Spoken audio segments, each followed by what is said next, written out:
Hai, balik lagi di series review tempat kamu bisa nonton tanpa harus buang-buang waktu. Kali ini kita akan membahas series Strangers from Hell tahun 2019. Series ini adalah drama Korea yang menceritakan tentang seorang pria yang baru pindah ke Seoul untuk bekerja. Karena masih belum memiliki uang, ia harus bersabar dan hanya bisa menyewa sebuah goshwon atau kamar kos kecil. Ia pikir dengan tinggal di sini bisa membuatnya menabung, namun ia tidak sadar kalau ia baru saja memasuki neraka. Apa yang sebenarnya terjadi? Tapi sebelum mulai, dukung Mimin dengan cara subscribe channel ini jadi Mimin makin semangat review series lainnya. Tanpa berlama-lama, mari kita bahas. Di awal series ini, kita akan melihat seorang pria bernama Jongwoo yang sedang berada di bis. Tujuannya adalah Seoul karena ia mendapatkan pekerjaan di sini.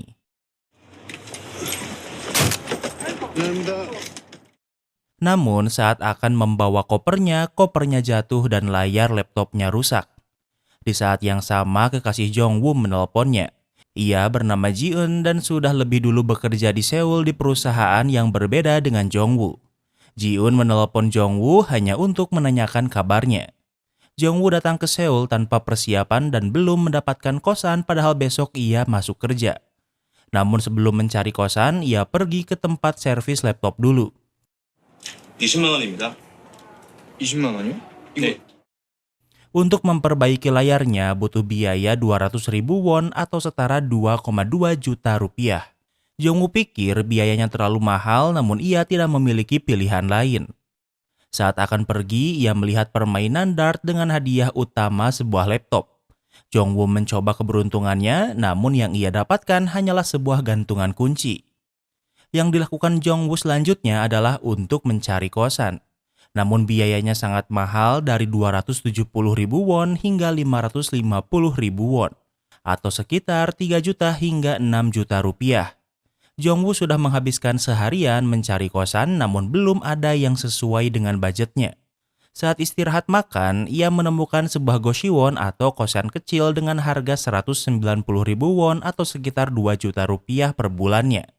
Lokasinya hanya 30 menit dari tempat kerjanya sehingga ia akan pergi memeriksanya.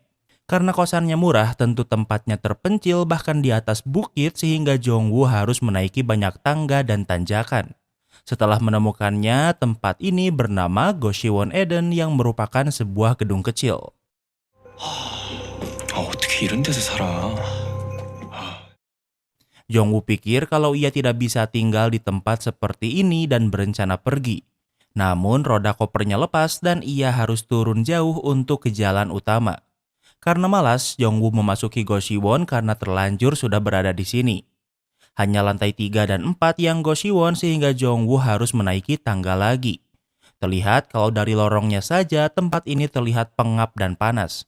Di sana Jongwoo bertemu ibu kos bernama Bu Jongwoo bertanya dari informasi lantai kamar perempuan dan laki-laki terpisah. Bu menjawab itu dulu karena ada kebakaran semua gedung akan direnovasi dalam 6 bulan sehingga tak banyak yang masih tinggal di sini. Kamar yang akan digunakan Jongwoo adalah kamar 303. Tempat ini kecil dan hanya berisi kasur, meja, dan satu jendela. Jongwoo pikir ia bisa bertahan karena ia tak berencana tinggal lama di sini. 솔직히 말해서 전에 이 방에 살던 사람이 자살했어. Bu memberitahu kalau penghuni kamar ini sebelumnya meninggal karena bunuh diri. 대학생인 줄 아는. 아이고. Saat mundur, tanpa sengaja, Jongwoo menabrak penghuni goshwon lain yang terlihat seperti preman. Preman itu memarahi Jongwoo, namun Jongwoo mengabaikannya. Jongwoo sempat ragu apakah ia akan tinggal di sini karena tentu ia tidak menyukainya. Namun masalahnya hanya tempat ini yang budgetnya sesuai dengannya. Jongwoo memutuskan kalau ia akan tinggal di sini. Setelah diberi kunci, Jongwoo berencana memasuki kamarnya. Terlihat dari kamar lain, seorang pria aneh bernama Nambok terus memperhatikannya. 할 말 있으세요? Jongwoo bertanya apa ada yang ia ingin katakan, namun Nambok hanya kembali ke kamarnya. Selain Nambok, ada juga seorang pria bernama Deok Jong yang merupakan orang berkebutuhan khusus. Ia terus tertawa, bahkan saat Jongwoo berbicara dengannya, ia malah pergi. Saat Jongwoo memasuki kamarnya, tanpa ia sadari, Nambok kembali melihatnya. Goshiwon adalah kamar yang sangat kecil yang lumayan umum di Korea. Dapur dan kamar mandinya sharing sehingga harus mengantri. Ini adalah pertama kalinya Jongwoo tinggal di Goshiwon dan ia harus bersabar hingga uangnya terkumpul untuk menyewa tempat yang lebih baik. Tak lama kemudian, ibu Jongwoo meneleponnya. Ternyata Jongwoo memberitahu ibunya kalau ia akan tinggal bersama temannya. Namun di saat yang sama, preman sebelumnya yang bernama Hee-jung menemui Jongwoo. Ia memberitahu kalau ingin menelepon harus pergi ke atap. Dinding di sini sangat tipis, bahkan bernafas aja terdengar ke kamar lain. Setelah itu, Jongwoo memeriksa fasilitas kamar mandi dan dapur yang memang seadanya. Di sana ia kembali bertemu Hee-jung dan memilih ke kamarnya karena takut padanya. Setelah selesai beres-beres, Jongwoo ditelepon kekasihnya Ji-eun. Karena kini mereka sekota, Jongwoo ingin bertemu dengan Ji-eun.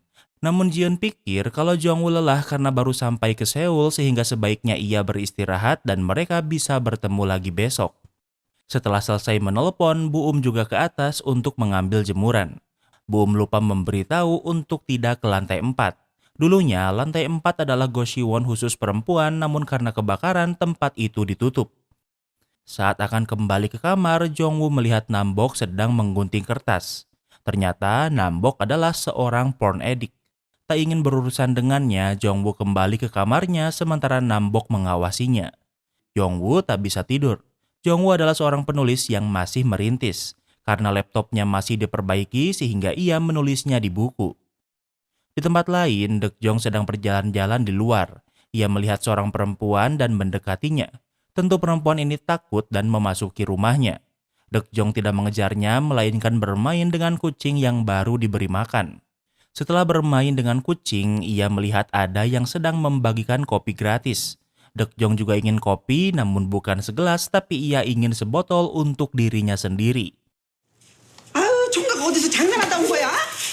이뻐야 된다는데. 아이고, 싫어. Saat akan kembali, Bu memeriksa tangan Deok-jong yang terlihat ada noda darah dan bulu kucing. Bu memarahinya karena tahu kalau Deok-jong telah membunuh kucing.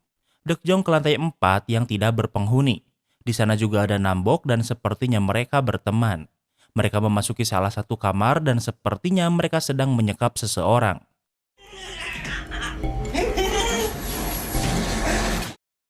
Di saat yang sama, Jongwoo terbangun karena mendengar suara dari lantai 4. Jongwoo bisa mendengar suara benturan, namun di saat yang sama ada yang menelponnya. 어디야? 서울 올라왔으면 일바로 형한테 먼저 연락을 해야지 임마. Ia adalah senior Jongwoo saat kuliah yang memberinya pekerjaan di Seoul. Ia mengajak Jongwoo untuk makan-makan malam ini. Sebelum pergi, Jongwoo yang penasaran karena mendengar suara dari lantai 4 ingin pergi memeriksanya. Namun sebelum masuk, ia melihat Deok-jong yang terus tertawa. Jongwoo berkata kalau ia mendengar suara dari lantai 4. Deok-jong menjawab kalau mungkin itu suara hantu karena tidak ada siapapun yang tinggal di sana. Mendengar ini, Jongwoo memilih untuk tidak memasukinya. Di tempat lain, kita akan melihat seorang polwan bernama Jonghwa yang sedang bertugas. Ia dipanggil oleh perempuan yang Deok-jong lihat sebelumnya. 저 검은 비닐봉지요. 뭔가 자꾸 이상한 냄새가 나서 나와보니까. Ia melapor karena ia mencium bau aneh dari salah satu kresek. Ia meminta Jonghwa untuk memeriksanya. Saat dibuka, yang ia temukan adalah bangkai kucing yang dibunuh Deok-jong sebelumnya. Jonghwa tidak terkejut karena ternyata ini adalah kematian kucing ke-13. Di daerah ini tidak memiliki CCTV, artinya serial killer kucing ini sangat paham dengan daerah ini. Tak ada yang bisa Jonghwa lakukan selain mengamankan bangkai kucing ini. Jonghwa mengingat kalau 3 bulan yang lalu ada pembunuhan manusia. Sebelum pembunuhan juga banyak kucing yang dibunuh seperti ini. Jonghwa pikir mungkin pembunuhnya adalah orang yang sama. Di malam hari, Jonghwa pergi ke klinik gigi. Yang menanganinya adalah seorang dokter tampan bernama Munjo. Munjo memperbaiki gigi Jonghwa, namun pengerjaannya membutuhkan beberapa kali treatment. Di tempat lain, Jongwoo menemui seniornya yang bernama Jae-ho di sebuah bar. Jae-ho adalah seniornya saat kuliah, namun kini ia menjadi bosnya. Jae-ho adalah tipikal orang yang sangat suka berbicara, sementara Jongwoo sebaliknya.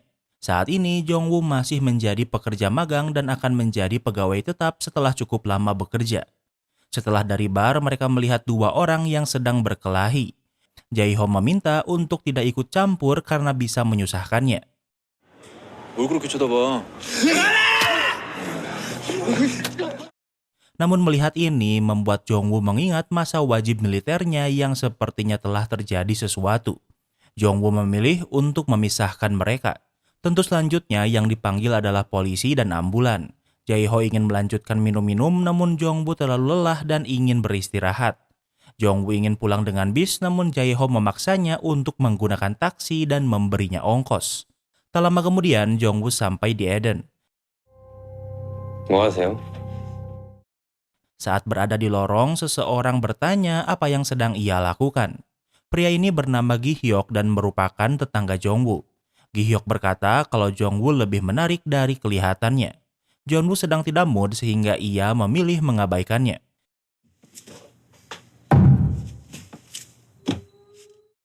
Saat di kamar, Jongwoo kembali mendengar suara ketukan dari atap. Namun karena hanya terdengar sekali sehingga ia membiarkannya. Kemudian ia pergi mandi yang memang memiliki model yang terbuka. Saat ini, Dae-jong juga sedang mandi. Dae-jong sadar Jongwoo kehabisan odol sehingga ia memberinya walau sedikit. Kini giliran Dae-jong yang meminta sampo. Namun tak seperti saat memberi, giliran meminta Dae-jong meminta sangat banyak padahal rambutnya sedikit. Setelah selesai mandi, Jongwoo akan masak mie instan. Di saat yang sama, si preman Hee-jung juga ke dapur dan meminta Jongwoo juga memasak untuknya. 뭐 지금 그 계란 넣으려고? 예. 절대 넣으면 안 돼, 그거. Jongwoo berencana menggunakan telur dari Buum, namun Hee-jung menyarankannya untuk tidak menggunakannya. Saat dipecahkan di wastafel, ternyata telur itu busuk. Hee-jung menambahkan kalau Buum sering membawa telur busuk entah dari mana. Untungnya dengan saran Hee-jung membuat mie instan mereka tidak mubazir. Mereka makan bersama dan Jongwoo tidak setakut seperti sebelumnya padanya. Hee-jung bercerita kalau semua penghuni Goshiwon ini adalah orang gila. Akhir pekan ini, ia berencana pulang kampung dan membuka tempat pemancingan. Hee-jung menyarankan untuk tidak akrab dengan penghuni lain dan pindahlah secepatnya. Selesai makan, Jongwoo kembali ke kamarnya. Sebelum masuk, Nambok terus melihatnya dengan tangan di belakang punggungnya. 뭘 쳐다보고 있냐고요? Jongwoo yang sudah stres seharian bertanya apa yang Nambok lihat, namun Nambok hanya diam. Jongwoo memilih mengabaikannya dan untungnya ia memilihnya. Karena ternyata Nambok memegang sebuah pisau di belakang punggungnya. Tak lama kemudian Jongwoo pun tidur. Tanpa ia ketahui saat ini Nambok sedang di depan pintu kamarnya. Ia terus berkata apa ia harus membunuh Jongwoo atau tidak. Namun sepertinya Nambok memilih untuk tidak membunuh Jongwoo.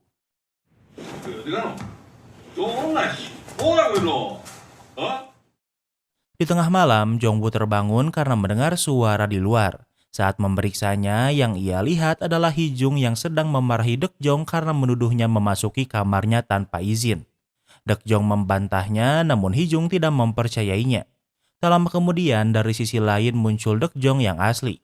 Ternyata orang yang dimarahi Hee-jung sekarang adalah kembaran Dae-jong yang bernama Deok-so.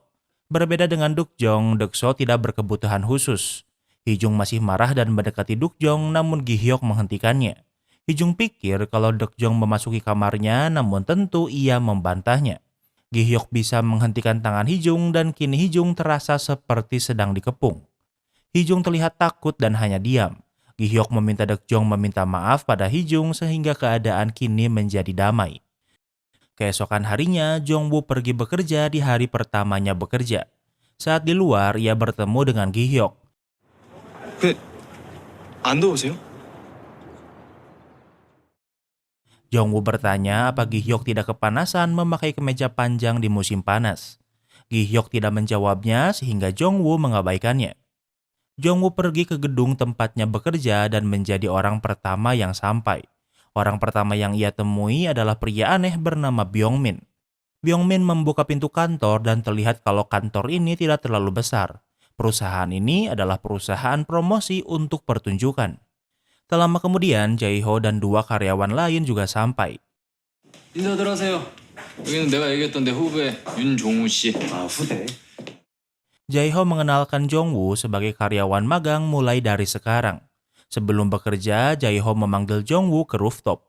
Jae-ho memberi wejangan untuk bersabar di dunia kerja. Saat di sana, Jae-ho menyadari ada seperti air ludah di pakaian Jong-woo. Jong-woo mengingat sepertinya yang meludahinya adalah Gi-hyuk. Sementara itu di Goshiwon, saat ini Hee-jung sedang tidur dan dari atapnya ia mendengar suara benturan. Hee-jung yang muak pergi ke lantai 4 untuk memeriksanya. Di sana, Hee-jung melihat sesuatu yang mengejutkannya, namun di saat yang sama Deok-jong menyerangnya dari belakang. Di tempat lain, Polwan Jong-ha sedang memeriksa kasus pembunuhan kucing.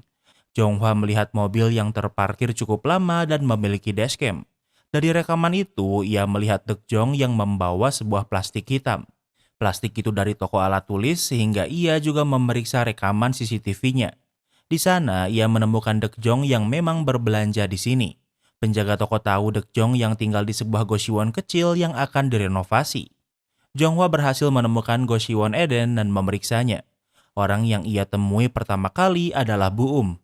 Jong-hwa bertanya tentang Deok-jong dan Bu-um mengkonfirmasi kalau ia memang tinggal di sini. Bu-um memanggil Deok-jong dan Jong-hwa akan membawanya ke kantor polisi untuk dimintai keterangan. Saat di kantor polisi, Jong-hwa meminta Deok-jong untuk tidak membunuh kucing lagi.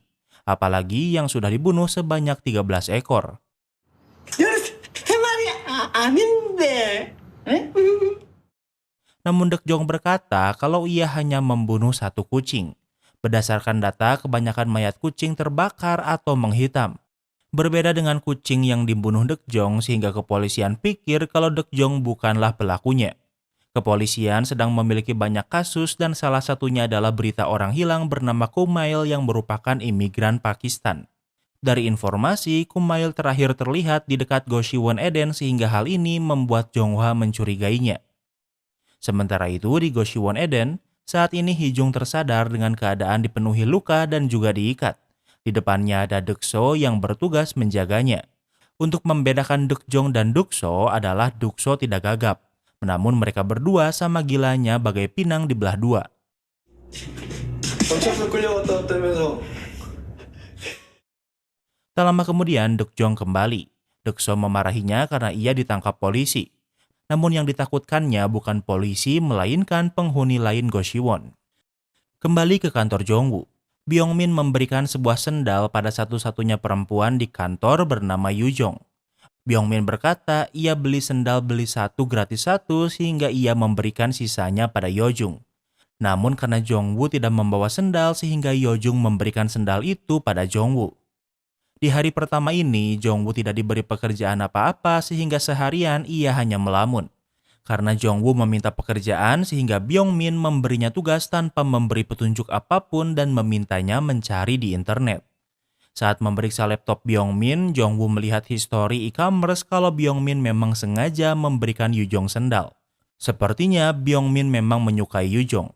Yu-jong juga memberitahu kalau ia sudah mendaftarkan nomor Jong-woo sebagai nomor kantor, sehingga yang bertugas mengangkat teleponnya nanti adalah Jong-woo. Waktu berlalu, sudah saatnya pulang. Jae-ho mengajak semua karyawan untuk minum-minum untuk menyambut Jong-woo. Jong-woo ingin menolak karena ia ingin bertemu kekasihnya namun ia tidak bisa. Di tempat lain, kekasih Jong-woo Ji-eun juga bersiap pulang.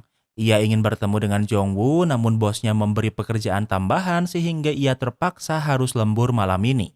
Dengan begitu mereka sama-sama tidak bisa bertemu. Kembali ke tempat Jong-woo, saat ini mereka sedang di sebuah restoran. Jae-ho banyak berbicara tentang kehidupan apalagi mimpi Jong-woo yang ingin menjadi seorang penulis.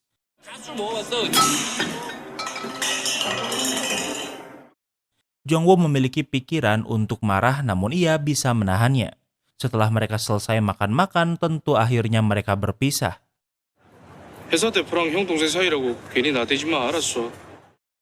Sebelum pulang, Byung-min memberi saran Jong-woo untuk tidak menyombongkan kedekatannya dengan Jae-ho. Tentu Jong-woo bingung karena ia tidak melakukannya. Namun yang bisa ia lakukan hanyalah bersabar. Kembali ke Goshiwon, yang kini bertugas menjaga Hee-jung adalah Deok-jung. Deok-jung pikir Hee-jung tak sadarkan diri sehingga ia meninggalkannya. Namun tanpa ia ketahui, ternyata Hee-jung berhasil membebaskan diri dan menunggu saat yang tepat untuk melarikan diri. Ia menelepon temannya yang seorang detektif dan memberitahu kalau saat ini seseorang sedang mencoba membunuhnya. Namun sebelum bisa berbicara lebih jauh, ponselnya kehabisan baterai.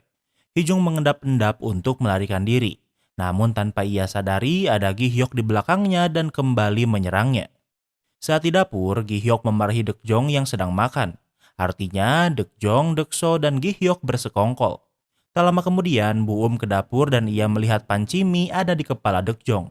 Bu meminta mereka untuk tidak membuat keributan. Di tempat lain, Jong-hwa sedang di klinik gigi untuk mengubah jadwal perjanjiannya. Di sana ia bertemu dengan Dr. Moon-jo yang sedang akan pulang. Moon-jo membawa sebuah kotak dan berkata ia sedang akan bertemu seseorang yang penting. Sementara itu, Jong-woo sudah sampai di Eden. Ia baru sehari di sini dan sudah malas pulang. Karena lelah saat sampai di kamarnya, Jong-woo langsung ingin tidur. Jong-woo menyadari kalau ada atapnya yang mengelupas. Saat akan merekatkannya kembali, ponselnya terjatuh ke kolong kasur. Saat akan membawanya, ia menemukan sebuah buku tulis. Sepertinya buku tulis ini milik penghuni sebelumnya yang meninggal karena bundir. Kini Jong-woo tidak bisa tidur sehingga ia pergi ke minimarket untuk minum-minum. Sementara itu, saat ini seorang detektif bernama Sung-yeol adalah orang yang ditelepon Hee-jung sebelumnya. Ia pergi ke Eden dan bertemu dengan Bu. Ia bertanya apa Hee-jung tinggal di sini, kemudian ia diantar ke kamarnya. Barang-barang milik Hee-jung masih ada di sana dan Bu pikir kalau mungkin ia kabur. Karena Sung-yeol tidak menemukan apapun sehingga ia memilih pulang. Saat baru keluar, ia berpapasan dengan Jong-woo yang baru pulang dari minimarket. Sung-yeol bertanya apa Jong-woo mengenal Hee-jung dan Jong-woo mengiyakannya. Sung-yeol bertanya apa ada yang aneh dengan Go Siwon ini. 네. 여기 사람들이랑 사이가 좀 안 좋았던 것 같아요. Jong-woo yang baru beberapa hari di sini tentu tidak tahu banyak. Namun sepertinya Hee-jung memiliki hubungan buruk dengan penghuni lain. Song-yeol memberikan kartu namanya dan meminta Jong-woo menghubunginya jika menemukan hal yang mencurigakan. Saat di dalam, Jong-woo mendapatkan paketnya namun paketnya sudah ada yang membuka. Bu berkata kalau Nambok salah mengira paket sehingga membukanya. Saat melewati kamarnya, Jong-woo melihat Nambok yang sedang nonton video dewasa. Jong-woo ingat perkataan Jae-ho untuk bersabar dan mengontrol amarahnya, sehingga Jong-woo memilih untuk mengabaikannya. Paket yang baru diterima Jong-woo adalah laptopnya yang baru selesai diperbaiki. Namun saat membukanya, laptopnya langsung menyala. Ia pikir kalau Nambok sudah membuka laptopnya. Saat melihat kartu nama Sung-yeol, ia mengingat kalau Hee-jung pernah berkata kalau akhir pekan ini ia akan pulang kampung dan membuka tempat pemancingan. Jong-woo keluar untuk menemui Sung-yeol. Sementara itu, Sung-yeol sudah di mobilnya.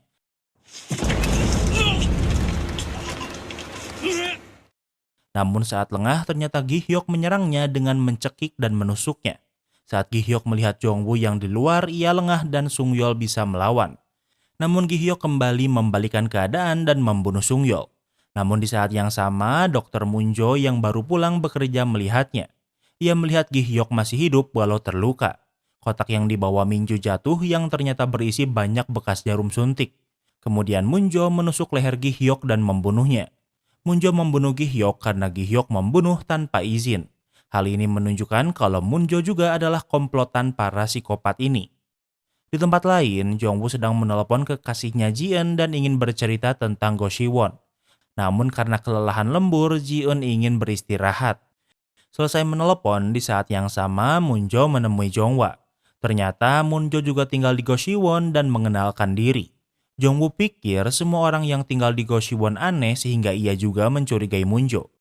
Moon-jo memberi Jong-woo sekaleng bir. Moon-jo bertanya apa Jong-woo seorang penulis. Jong-woo bertanya bagaimana ia tahu. Moon-jo menjawab kalau setiap orang memiliki auranya masing-masing. Jong-woo memberitahu kalau ia suka novel kriminal. 나 레이먼드 챈들러 좋아해요. Jong-woo pikir kalau Moon-jo sok kenal padanya. Namun saat Moon-jo berkata kalau ia menyukai penulis favorit Jung-woo membuat pandangannya berubah. Moon-jo yang tertarik dengan novel buatan Jong-woo ingin membacanya. Jong-woo menjelaskan tulisannya belum selesai dan saat ini ia sedang menulis cerita tentang pembunuh berantai. Saat kembali ke kamarnya, awalnya Jong-woo berencana tidur. Namun karena telah membicarakan tentang novelnya dengan Munjo, membuatnya memilih untuk melanjutkan menulis novelnya. Ia pikir kalau saat ia pergi laptopnya terbuka, namun kenapa sekarang tertutup. Jongwoo pikir kalau ada seseorang yang masuk ke kamarnya. Di tempat lain, si kembar dan Nambok pergi ke gunung. Mereka ke sini untuk mengubur mayat Sungyol dan Gi-hyuk sesuai arahan Munjo. Artinya si kembar dan Nambok adalah bekerja sama. Setelah selesai menguburnya, mereka juga membakar mobil milik Sungyol di hutan. Keesokan harinya, Jongwoo bersiap pergi bekerja. Namun untuk jaga-jaga, sekarang ia menyimpan debu di laptopnya sehingga jika ada yang membukanya, ia akan menyadarinya. Ia juga memfoto semua lokasi kamarnya sebelum pergi. Saat keluar kamar, ia melihat Nambok yang memperhatikannya dengan satu tangan di belakangnya. Jongwoo yang terbiasa bisa mengabaikannya dengan mudah. Seperti sebelumnya, Nambok menyembunyikan pisau di belakangnya. Sementara itu, di kantor polisi, Jongwoo melihat ada orang yang mencurigakan di luar. Jongwoo bertanya apa yang ia lakukan. Ternyata, ia adalah istri dari Kumail, orang yang sudah menghilang. Mereka menikah, namun karena pekerjaan, tempat tinggal mereka berbeda. Dan ternyata, Kumail tinggal di Goshiwon Eden. Kembali ke Goshiwon. Saat ini, Hijung sedang diikat. Si kembar dan Nambok ditugaskan untuk membunuh Hijung hari ini sesuai arahan Munjo. 새로운 아저씨도 빨리 작업하고 싶다. Dokjong berkata ia ingin membunuh Jongwoo karena terlihat dagingnya lembut. Namun Nambok menyarankannya untuk tidak bertindak seenaknya agar tidak seperti Gi-hyuk. Tak lama kemudian Munjo bergabung dengan mereka. Munjo akan melakukan operasi. Karena Munjo adalah seorang dokter gigi, ia akan mencabut paksa gigi Hijung untuk dibuatkan karya seni. Di tempat lain, Jongwoo sampai di kantor. Di sana ada seorang reporter bernama Yuchol yang sering bekerja sama dengan perusahaan. Ia ke sini untuk menemui Jaeho, namun sepertinya ia akan terlambat ke kantor sehingga Yuchol terpaksa memilih pergi. Manajer perusahaan yang bernama Sangman memberi tugas Jongwoo untuk membuat presentasi PowerPoint. Petunjuk pembuatannya ada di belakang berkas. Namun masalahnya Jongwoo tidak terbiasa dengan PowerPoint sehingga tidak terlalu mengerti. 이런 간단한 것도 못해? 졸업은 어떻게 한 거야? Ia bertanya pada Byung-min, namun bukannya membantu, ia malah memarahinya. Jongwoo sangat bingung, namun untungnya Yu-jong menyadarinya dan membantunya. Melihat ini malah membuat Byung-min cemburu dan semakin membenci Jongwoo. Byung-min terus memperhatikan pantat Byung-min seperti orang mesum. Waktu berlalu, Jongwoo kembali menemui jalan buntu. Ia bertanya pada Byung-min, namun seperti sebelumnya Byung-min malah memarahinya. Jongwoo muak dan ingin menyerang Byung-min, namun tentu ia menahan amarahnya. 나라면 남아서 업무 관련 공부 좀 해볼 것 같은데. Setelah semua orang pergi, Jongwoo masih berada di kantor. Ia masih belum menyelesaikan tugasnya sehingga ia akan lembur dan kembali tidak bisa bertemu kekasihnya. Sementara itu, Jongwoo pergi ke suatu rumah. Rumah ini milik paman dari Deokjong. Ia ke sini untuk menanyakan tentang Deokjong karena mencurigainya. Pamannya menjelaskan kalau dari kecil mereka memang sudah aneh. Pamannya memiliki luka bakar di lehernya dan ia pikir ini adalah ulah si kembar, namun tidak ada yang mempercayainya. Sejak saat itu, ia mengirimnya ke panti asuhan. Jongwoo ingin melihat benda-benda milik si kembar. Jongwoo diberi sekardus berisi banyak kaset yang bisa Jongwoo bawa. Saat Jongwoo pulang, ia memeriksa rekaman itu. 개구리 화양식을 시작하겠습니다. Video ini menunjukkan saat si kembar masih kecil yang tinggal di panti asuhan. Dari kecil mereka memang psikopat yang suka menyiksa hewan. Dan ternyata yang mengurus mereka dari kecil adalah Bu Sementara itu di Goshiwon, saat ini si kembar sedang membawa karung yang mencurigakan. Bu tidak takut dan ternyata ia juga adalah komplotan psikopat Goshiwon. Saat di luar, Jongwoo yang baru pulang melihat si kembar membawa karung dan akan memasukkannya ke dalam mobil. Karena curiga, Jongwoo mengawasi mereka dari kejauhan. Si kembar berbicara, ternyata Deokjong memang hanya sekali membunuh kucing. Dan 12 sisanya dibunuh oleh Deokso. 먹어봐요. Saat Jongwoo mengintai, Munjo muncul dan bertanya apa yang ia lakukan. Munjo mendekati si kembar dan terlihat kalau si kembar takut pada Munjo. Si kembar berkata kalau Bu menyuruh mereka untuk membuang sampah. Namun Jongwoo tidak mempercayainya dan meminta si kembar untuk membuka karung itu.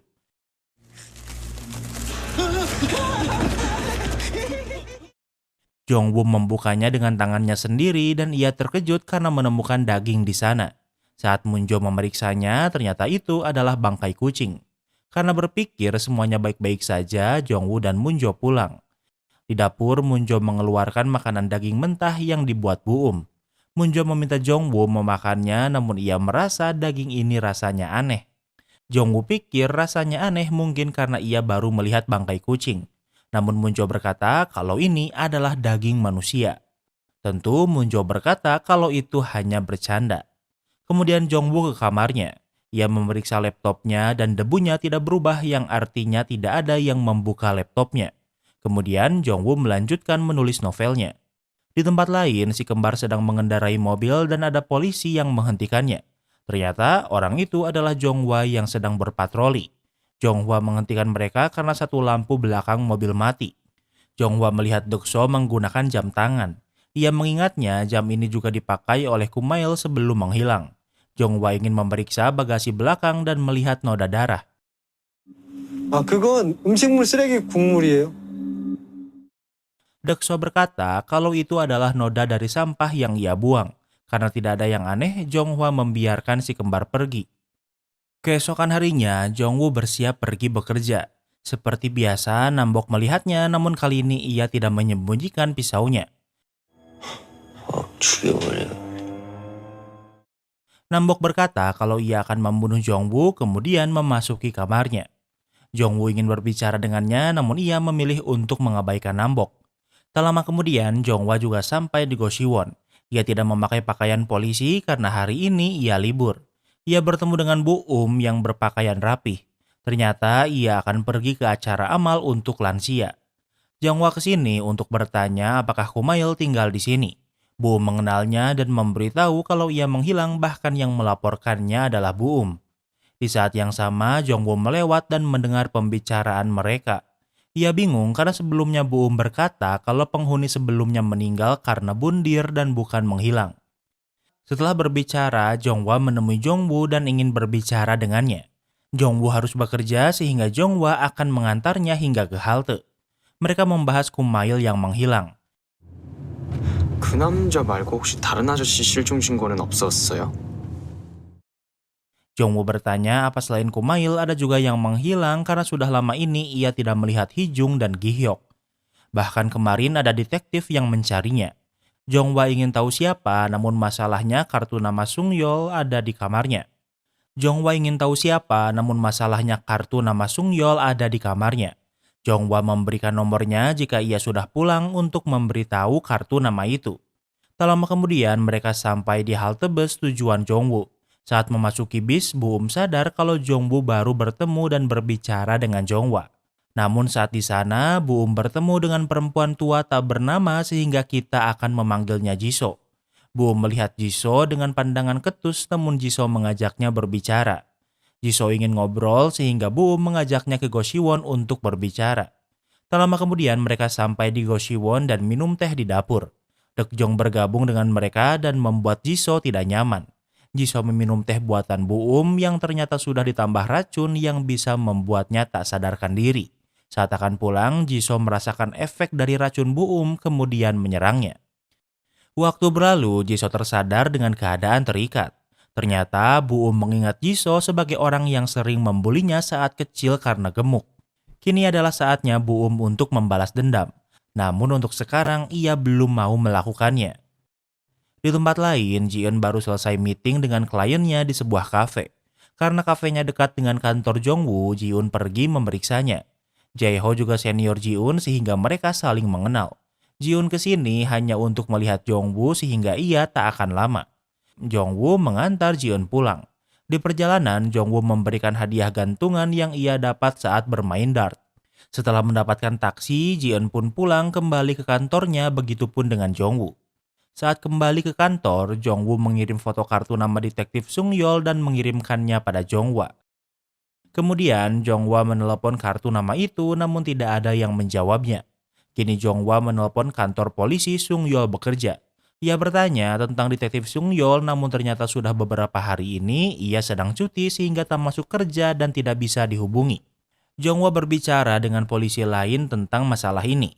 Jonghwa mencurigai Deokjong dan ternyata ada 2 orang yang menghilang di Gosiwon tempatnya tinggal.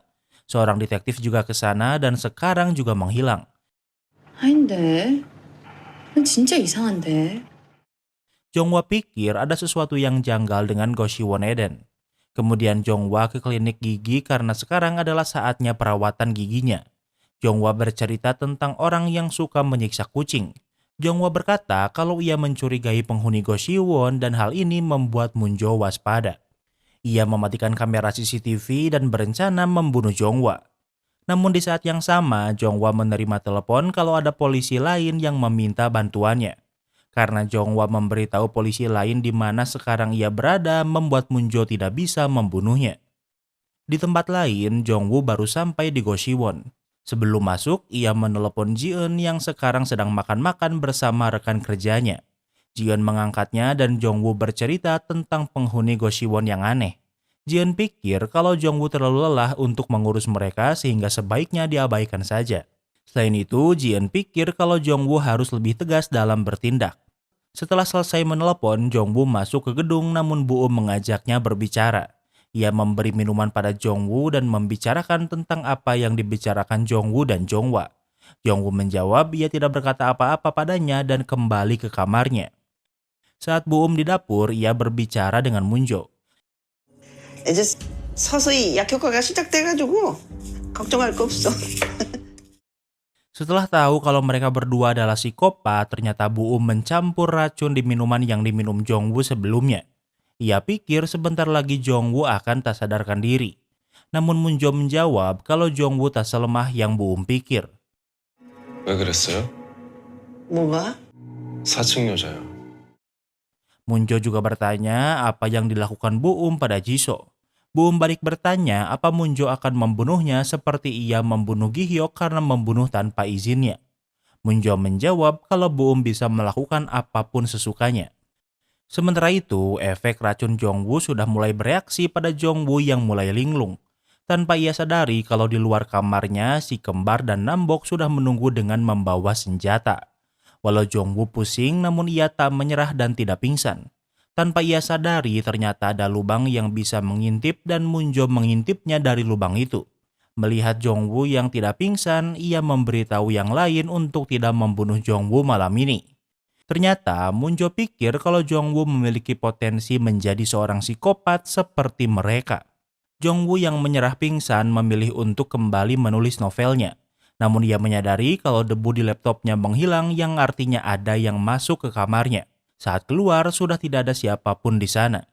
Jongwoo menemui Bu-eum dan marah-marah dan ingin memeriksa rekaman kamera CCTV.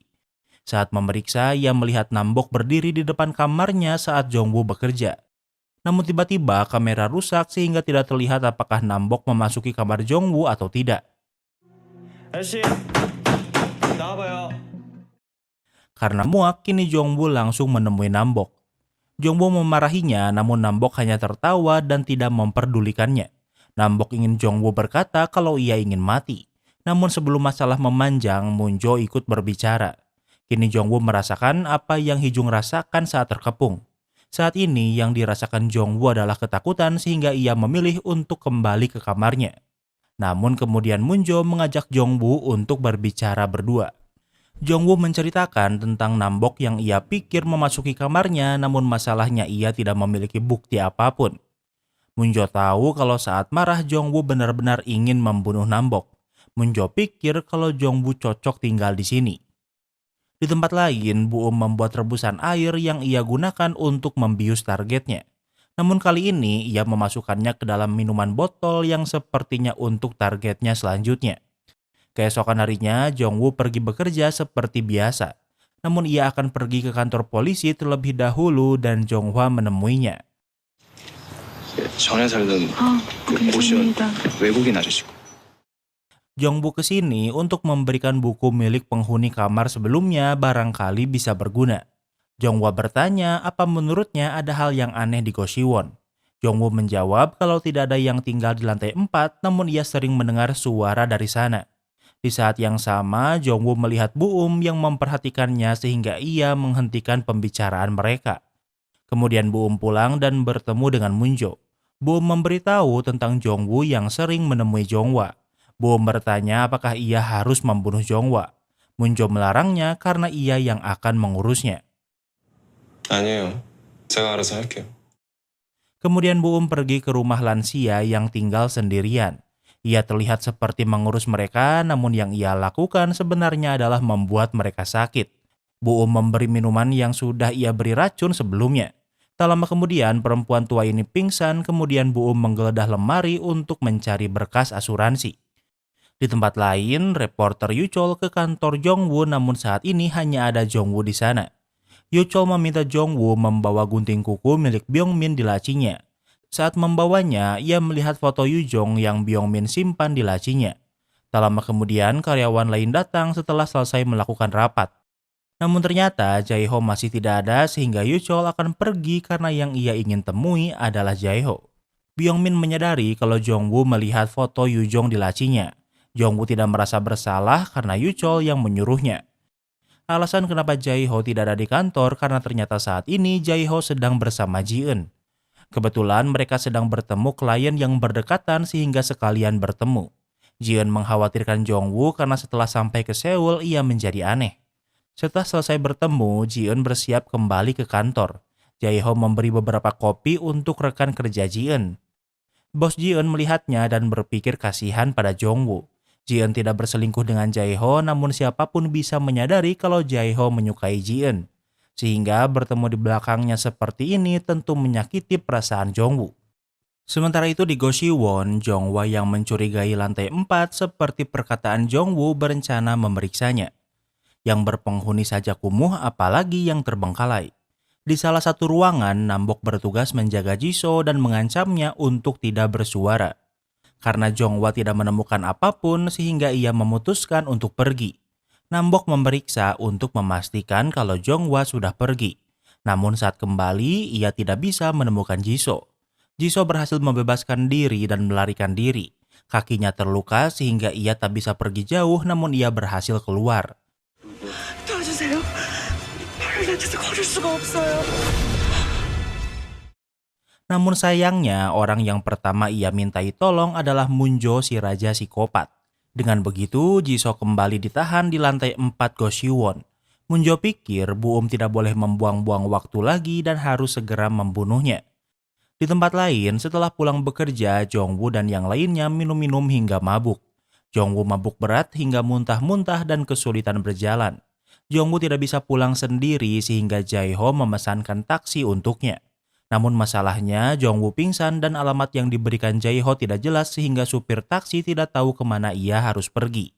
Karena tidak ingin menurunkannya di pinggir jalan, supir memilih menurunkannya di kantor polisi.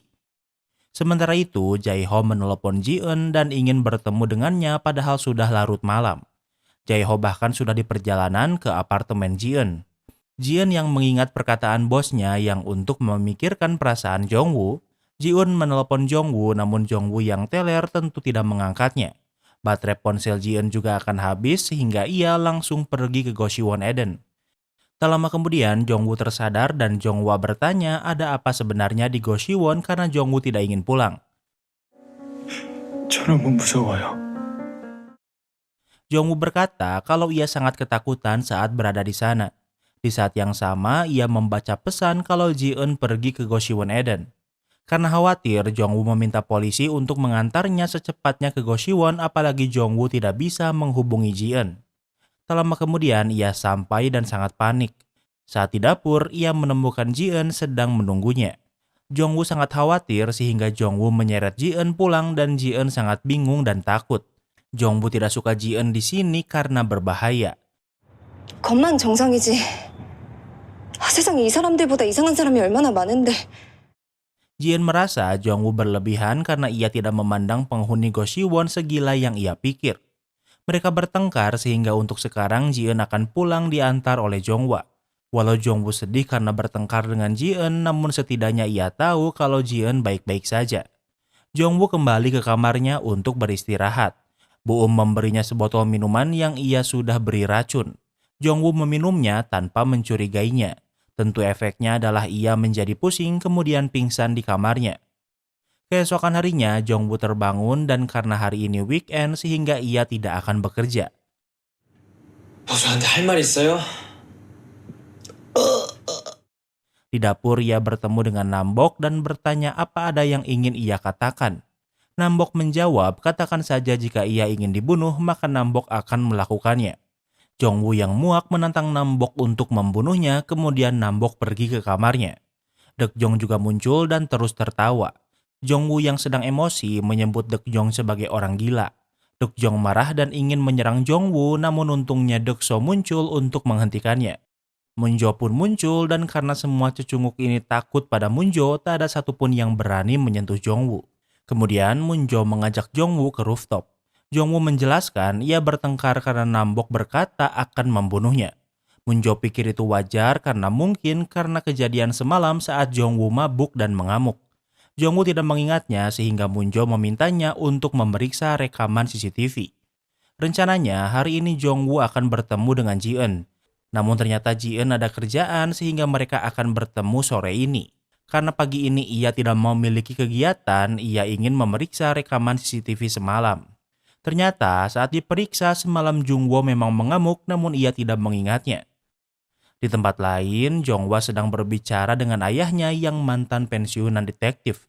Jongwoo bercerita tentang orang yang menghilang di Goshiwon. Yang menurutnya aneh adalah seolah penghuni Goshiwon terlalu tenang. 단독 범은 아닐 거다. 그치? Ayahnya pikir kalau Goshiwon terlalu kecil bahkan bernafas pun kedengaran. Artinya tidak mungkin pelakunya melakukannya sendiri tanpa diketahui penghuni lain. Pastinya dilakukan lebih dari satu orang dan ada pemimpin untuk mengatur segalanya. Di tempat lain, karena sudah tidak nyaman tinggal di Goshiwon, Jongwoo melihat-lihat kosan yang mungkin bisa ia tinggali. Namun dari awal masalahnya sama, yaitu di budget. Setelah seharian mencari tempat, ia tidak bisa menemukan tempat yang pas. Saat menunggu, Jongwoo merasa ia melihat Munjo dari kejauhan.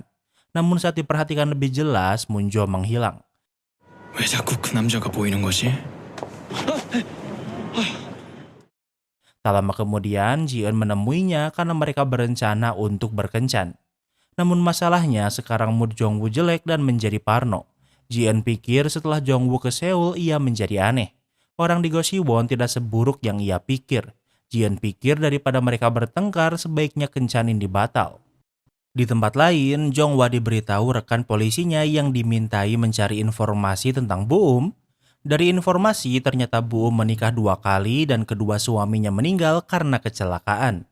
Ia mendapatkan asuransi yang besar dan dengan uang itu ia membangun panti asuhan. Panti asuhan itu terbakar dan mendapatkan asuransi kebakaran kemudian membeli Goshiwon.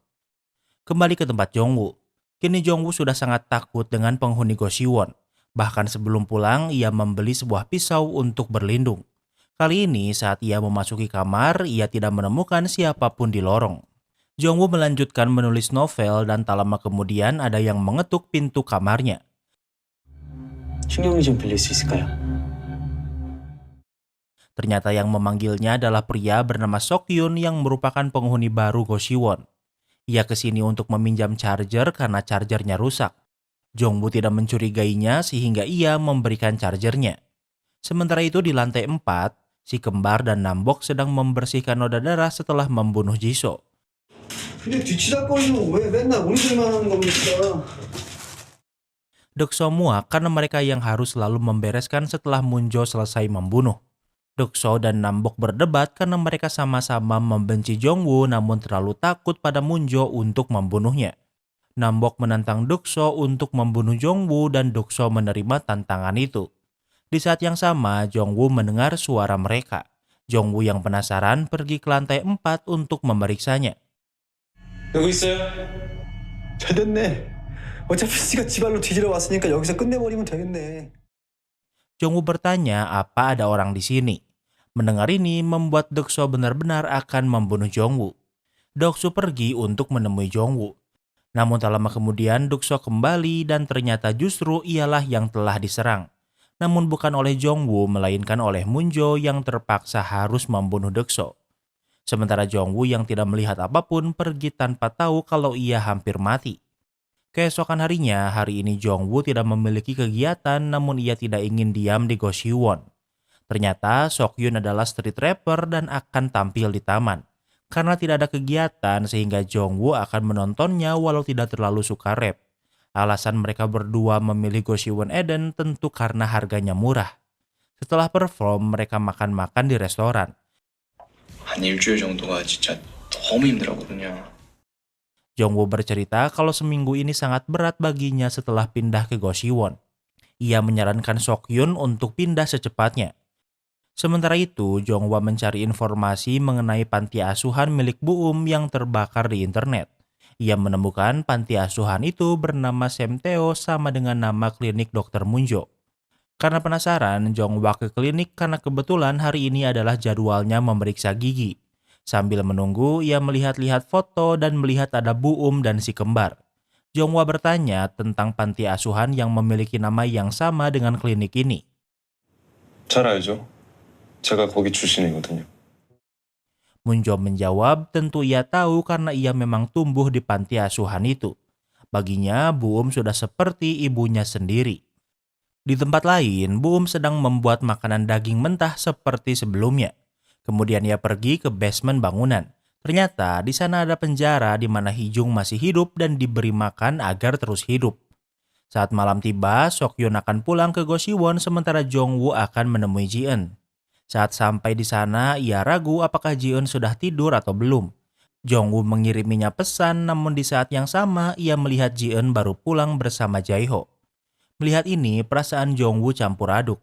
Namun di saat yang sama, Seokhyun mengirim foto Nambok yang menunggu di depan pintu kamarnya sambil memegang pisau. Karena khawatir pada Seokhyun, Jongwoo lebih memilih pulang daripada bertemu Ji-eun. Ia bisa menelepon Seokhyun yang sedang di rooftop. Seokhyun berkata ia baik-baik saja namun ia sangat takut. Tak lama kemudian, Jongwoo sampai di Goshiwon dan menemui Seokhyun di rooftop. Seokhyun menemukan dompet Hijung di balik kasurnya. Seokhyun tinggal di kamar bekas Hijung. Kini Jongwoo pikir jika Hijun pulang kampung tidak mungkin ia meninggalkan dompetnya. Kini Jongwoo bertekad kalau ia akan pindah dari Goshiwon apapun yang terjadi. Untuk malam ini Jongwoo akan tidur di kamarnya. Namun ia ingin kencing sehingga ia pergi ke WC.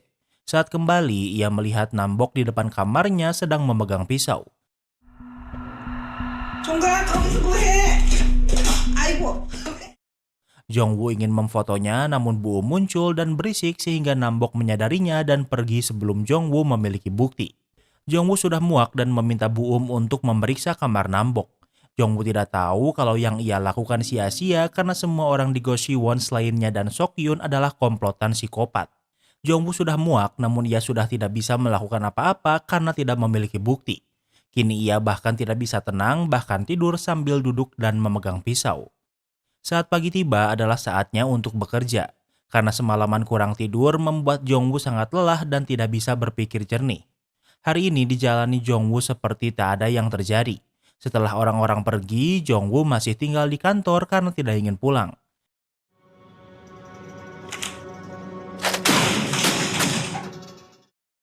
Jongwoo yang muak dengan Byungmin meluapkan amarahnya dengan menghancurkan keyboard miliknya. Kemudian ia pergi ke warnet daripada pulang. Ada 3 pelajar yang berisik dan mengacau. Jongwoo melaporkan mereka sehingga operator warnet mengusir mereka karena hari sudah malam. Saat akan pulang, 2 motor menghentikannya karena ternyata 3 pelajar sebelumnya adalah anggota geng motor. Mereka mencari masalah dengan Jongwoo karena mereka pikir mereka menang jumlah. Jongwoo yang sudah muak dengan keadaan seminggu ini meluapkan amarahnya dengan berkelahi melawan 3 sekaligus dan bisa menang. Tentu, walau menang bukan berarti Jongwoo tidak terluka. Ia mengingat masa lalu saat wajib militer. Seorang tentara melaporkan kalau ada tentara lain yang berkelahi. Jongwoo melihat seorang tentara yang memukuli tentara lain. Karena dipenuhi emosi, bukannya hanya memisahkan mereka, namun Jongwoo juga memukuli tentara yang memukuli tentara lain itu. Saat ini, Jongwoo sedang beristirahat di tanah. Tak lama kemudian Munjo mendekati dan menanyai keadaannya. Walau dokter gigi, namun Munjo bisa menjahit luka Jongwoo di kliniknya. Munjo tidak membunuh Jongwoo. Ia berjanji kalau ia bisa membuat Jongwoo istimewa sepertinya. Di tempat lain, Jongwa masih memiliki rasa curiga dengan Go Siwon Eden. Dari rekaman CCTV, mobil detektif Sung Yeol diparkir sekitar Go Siwon. Jongwa pikir kalau Sung Yeol adalah korban dan karena itulah ia tidak bisa dihubungi. Jongwa pikir kalau di parkiran ini mungkin ada petunjuk sehingga ia memeriksanya. Dari saluran pembuangan air, ia menemukan jarum suntik. Tentunya lokasi jarum ini aneh karena di sekitar sini tidak ada klinik. Jarum ini terjatuh saat Moon-jo menjatuhkan jarumnya. Kemudian Jongwa ke kantor polisi karena Jongwoo ditangkap setelah perkelahian sebelumnya. Orang tua korban marah pada Jongwoo dan ingin menuntutnya. Tak lama kemudian Moon-jo datang dan membantu menyelesaikan masalah ini dengan pesonanya. Moon-jo dan Jongwoo pulang ke Go Siwon dan Jongwoo sangat takut. 저 합의금 무조건 갚을게요. 그러니까 Ia bersumpah kalau besok ia akan pindah dan Moon-jo tidak akan melihatnya lagi. Jongwoo juga akan menggantikan uang damai yang dikeluarkan Moon-jo. Namun ini bukan tentang uang dan yang diinginkan Moon-jo bukan itu. Saat akan masuk, Jongwoo bertemu dengan Seok-hyun. 형 얼굴 왜 그래요? 골랐어. Namun saat ini Jongwoo sangat lemas bahkan tidak berbicara dengannya.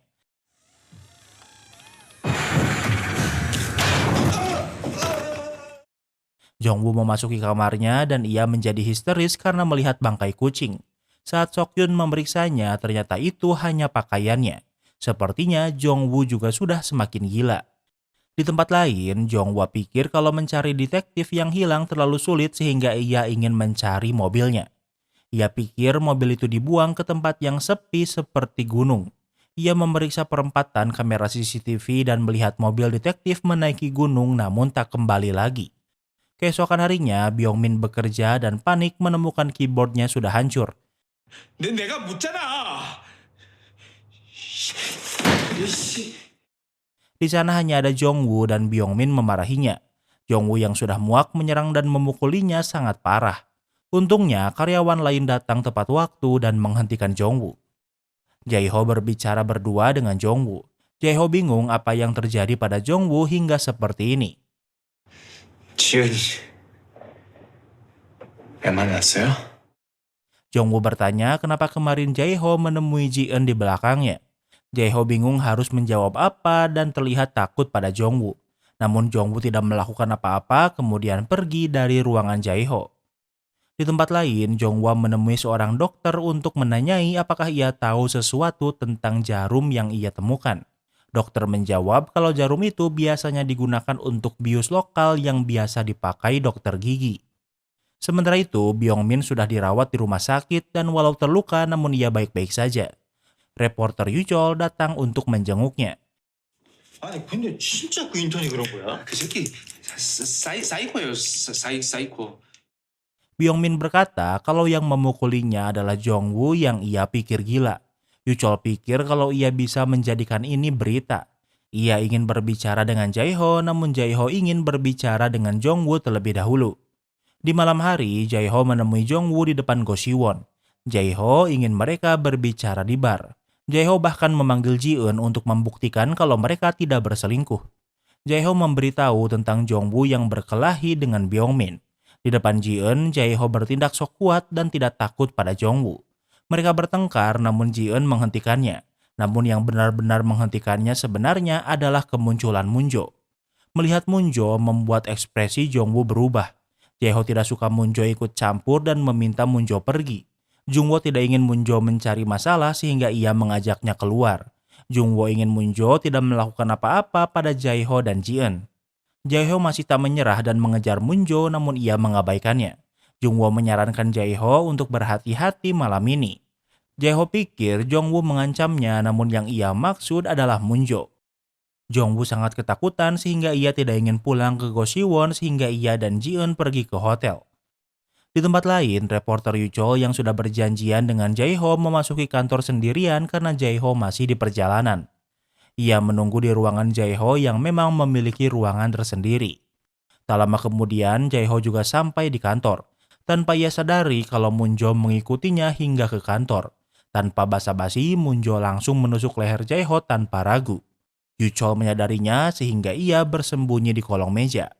Dengan menggunakan ponsel Jae-ho, Moon-jo mengirim pesan pada Ji-eun dan menanyakan di mana ia menginap. Karena khawatir Ji-eun tidak memberitahu di mana hotelnya menginap. Setelah Moon-jo pergi, Yu-chol keluar dari persembunyiannya dan mengikuti Moon-jo hingga ke Goshiwon. Saat di sana, ia menelpon seseorang kalau ia mendapatkan berita eksklusif untuk dijual. Namun di saat yang sama, Deok-jong menemuinya. Deok-jong ingin membuat kesepakatan dan ia akan membantu membuktikan kalau Moon-jong adalah pembunuh berantai. Deok-jong melakukan ini untuk balas dendam karena Moon-jo telah membunuh Deok-so. Sementara itu, Moon-jo sedang bersama Sok-yun di dapur. Tak lama kemudian, Nam-bok dan Deok-jong juga bergabung bersama mereka. Merasa tak nyaman, Sok-yun ke rooftop untuk menelepon Jong-woo namun ia tidak mengangkatnya. Saat akan kembali, Sok-yun penasaran dengan lantai keempat yang sangat mencurigakan. Ia memasukinya namun di sana ia tidak menemukan apapun yang aneh.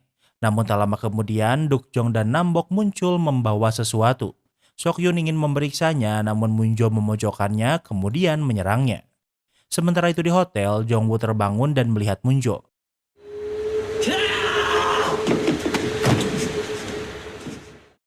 Jong-woo yang parno menyerangnya dengan membawa pisau namun ternyata yang ia serang adalah Ji-eun. Tentu Ji-eun takut dan akan pergi ke apartemennya sendiri.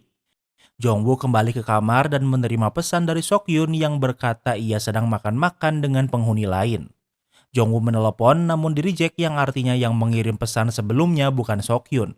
Karena khawatir Jong-woo pergi ke Goshiwon Eden. Di tempat lain, Jong-woo ke gunung karena ia pikir akan menemukan mobil detektif Sung-yeol yang ada di sini. Jong-woo terus menyusuri gunung hingga ke tempat di mana mobil tak biasa melewat. Di sana ia melihat sebuah kaleng gas dan mengingat pernah melihat gas yang sama di bagasi Deok-jong. Saat memeriksa lebih jauh, ia berhasil menemukan mobil Sung-yeol yang sudah hangus terbakar. Tentu Jong-woo memberitahu polisi lain untuk memeriksa.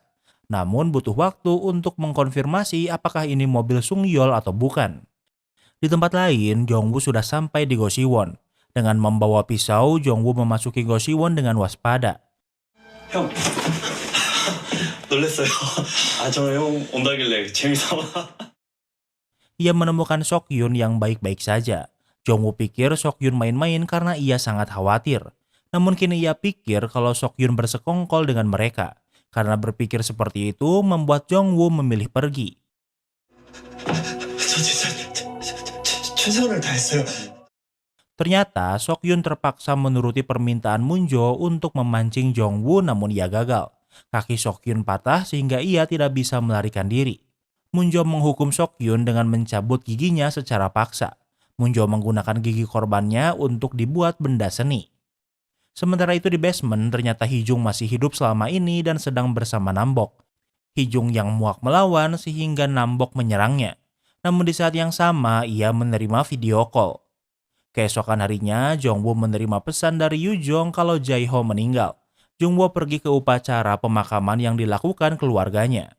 Kini Jong-woo benar-benar tidak tahu apa yang harus ia lakukan. Namun di saat yang sama, ia bertemu dengan pria bernama Chang-yeon yang merupakan teman saat mereka melakukan wajib militer. Mereka sudah lama tak bertemu sehingga Chang-yeon mengajaknya ngobrol. Di tempat lain, reporter Yu-chol berjanjian dengan Deok-jong untuk bertemu. Mereka bertemu agar Deok-jong memberikan bukti untuk membuktikan kalau Moon-jo adalah pembunuh berantai.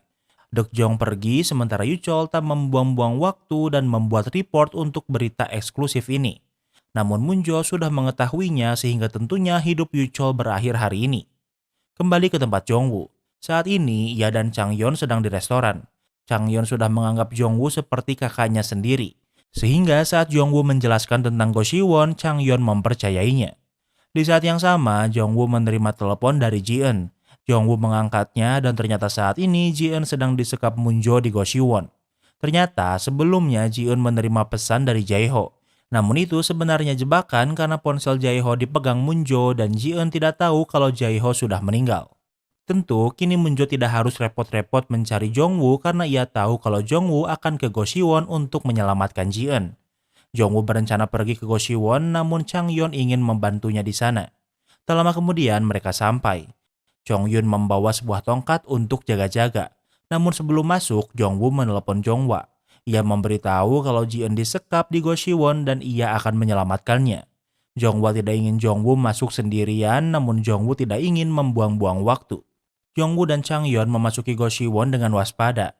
Jongwoo memasuki kamarnya dan ia melihat pesan di laptopnya kalau Moonjo sudah menunggunya. Jongwoo mencari ke kamar lain sementara Changyeon menunggu di kamar Jongwoo. Jongwoo sudah memeriksa semua kamar namun tak menemukan siapapun. Saat kembali ke kamarnya, ia menemukan Changyeon yang sedang tidur. Ternyata Changyeon meminum minuman botol yang Buum beri racun. Jongwoo menyadari ada yang datang sehingga ia menutup pintu.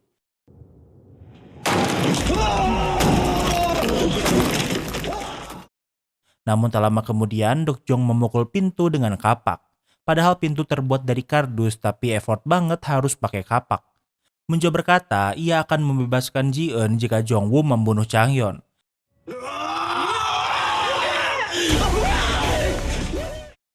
Tentu Jongwoo lebih memilih menyerang Moonjo sehingga mereka berkelahi. Dokjong dan Nambok tidak ikut campur dan memilih bermain bersama Changyeon. Jongwoo dan Moonjo berkelahi namun Jongwoo tidak selevel dengan psikopat seperti Moonjo. Jongwoo dibuat tak sadarkan diri kemudian ia dibawa ke lantai 4. Saat Jongwoo terbangun, ia dalam posisi terikat di lantai 4. Ia bisa melihat Ji-eun yang tak sadarkan diri. Moonjo menunjukkan gelang yang ia buat dari gigi korbannya. Ia juga memberitahu kalau Ji-eun masih hidup. Moonjo memasangkan gelang gigi itu di tangan Jongwoo. Moonjo akan membiarkan Jongwoo hidup namun dengan satu syarat. Di saat yang sama, Jongwa juga sudah sampai di Goshiwon. Ia bisa melihat noda darah bekas Moonjo menyeret Jongwoo namun yang ia temukan adalah Buum.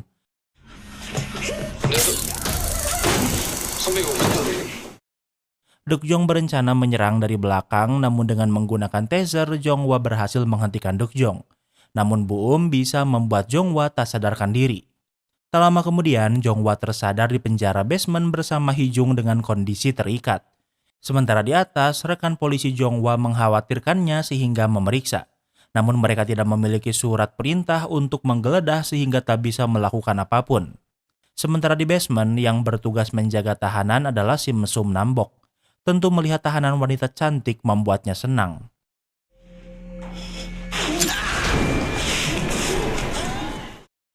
Ternyata tangan Jongwa sudah terbebas dan ia mencoba melarikan diri. Namun Nambok bisa menahannya untuk tetap di penjara dan dibuat tak sadarkan diri. Nambok terluka dan di saat yang sama Buum datang. Buum menyerang Nambok karena tidak suka ia menyiksa Hijung yang merupakan mainannya. Buum bisa dengan mudah membunuh Nambok tanpa masalah. Setelah itu, Buum ke atas dan melihat Moonjo. Moonjo memberitahu kalau Jungwoo ada di dapur dan boleh ia bunuh. Saat Buum memeriksanya, ia tidak bisa menemukannya. Buum sadar kalau Moonjo mengkhianatinya.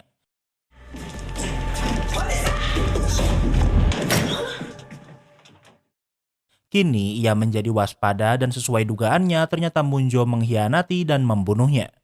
Kini yang masih hidup adalah Dokjong. Melihat mayat Buum membuat Dokjong marah karena ia sudah menganggap Buum seperti ibunya sendiri. Dokjong ke rooftop di mana Moonjo berada. Dokjong menusuk Moonjo namun lukanya tak dalam. Moonjo bisa membalikan keadaan dan menyayat lehernya yang tentunya membunuhnya. Sementara itu di basement, Jongwa tersadar dan berhasil melepaskan ikatannya. Ia tidak bisa keluar penjara namun ia bisa berpikir cepat. Nambok memiliki alarm tahanan kota. Sehingga Jongwa menghancurkan alat itu dan men-trigger polisi. Di saat yang sama, polisi dikirim ke Goshiwon untuk memeriksanya. Di tempat lain, Moonjo kembali ke lantai 4 dan melihat Jongwoo yang sudah terbebas. Tak membuang-buang waktu, mereka berkelahi. Moonjo yang kelelahan bisa ditaklukkan oleh Jongwoo. Jongwoo bertanya kenapa Moonjo melakukan semua ini dan Moonjo menjawab kalau sekarang ia dan Jongwoo akan selalu bersama. Tak lama kemudian, polisi datang yang tentunya terkejut menemukan semua korban pembunuhan. Orang yang selamat adalah Jongwa, Hijung, Jongwoo, dan Ji-eun. Waktu berlalu, para korban sudah dirawat dan selamat. Detektif bertanya siapa saja yang menyerang Hijung. Hijung menjawab dari semua foto yang ditunjukkan hanya Jongwoo yang tidak menyakitinya. Berdasarkan investigasi, detektif pikir kalau yang membunuh Moonjo adalah Jongwoo dan sisanya dibunuh Monju. Jongwa berkata kalau yang membunuh Nambok adalah Buum. Saat itu ia tak sepenuhnya sadar namun ia bisa mendengar. Kemudian Jongwa menemui Ji-eun tentang apa yang ia ingat saat disekap. Ji-eun ingat kalau saat ia hampir sadar ia mendengar Jongwoo berbicara. Ternyata Jongwoo menjadi bipolar alias berkepribadian ganda. Kemudian Jonghwa menemui Jongwoo untuk menanyakan kabarnya. Setelah tahu kalau kondisinya baik-baik saja, Jonghwa berencana pergi. Namun Jongwoo masih memakai gelang gigi dari Moonjo. Suara kenceringnya ini yang ia dengar saat tak sadarkan diri di basement. Ternyata kejadian sebenarnya adalah Monju membiarkan Jongwoo hidup asalkan ia mau membunuh semua orang. Artinya yang membunuh Nambok, Buum, dan Deokjong sebenarnya adalah Jongwoo. Dan orang terakhir yang dibunuh adalah Monju. Dengan membunuh membangkitkan sisi psikopat Jongwoo. Awalnya Monju ingin menjadikan Jongwoo rekannya. Namun kini ia memilih membuat Jongwoo menjadi psikopat sepertinya. Dan karena itulah Monju berkata kalau kini ia dan Jongwoo akan selalu bersama. Dan dengan begitu, series ini pun berakhir.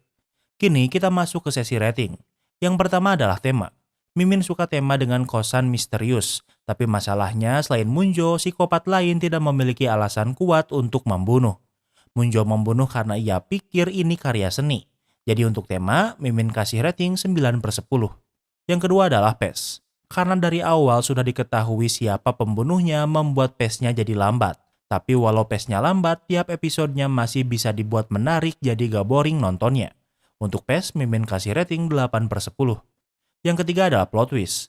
Karena pembunuhnya sudah diketahui dari awal, jadi tidak ada twist tentang itu. Twist terbesarnya adalah ternyata yang membunuh Nambok, Buum, dan Deokjong adalah Jongwoo. Tapi buat Mimin, twist ini kurang ngena. Mungkin kalau dibuat ternyata Moonjo tidak nyata dan merupakan sisi bipolar Jongwoo mungkin lebih menarik. Jadi untuk plot twist, Mimin kasih rating 8/10. Yang keempat adalah ending. Mimin cukup puas dengan endingnya karena Jongwoo dan Ji-eun berhasil selamat. Walau kita tidak diberitahu apakah Jongwoo bisa hidup normal atau menjadi psikopat seperti Moonjo. Jadi untuk ending, Mimin kasih rating 9/10. Yang kelima adalah entertainment value. Mimin sangat enjoy nonton series ini karena walau durasinya panjang tapi ceritanya masih menarik. Yang Mimin kurang suka yaitu kurangnya alasan kuat untuk membunuh. Tapi secara umum Mimin enjoy nontonnya, jadi untuk entertainment value Mimin kasih rating 10/10. Jadi overall rating Strangers from Hell adalah 8,8. Apa kalian setuju dengan rating Mimin? Jangan lupa like video ini kalau kamu suka dengan video ini dan jangan lupa juga cek video kita lainnya.